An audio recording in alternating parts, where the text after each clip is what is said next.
Yan po ngayon ang dalawang tangking ginagawa po namin. Kita nyo naman po.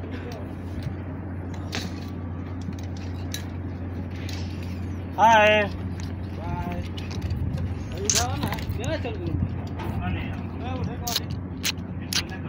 Hapon na po dito, pauwi na po kami.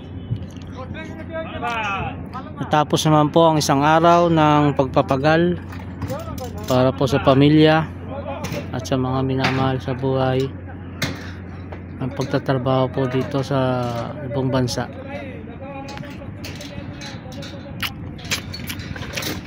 Ayan po ang binubuo namin tangke.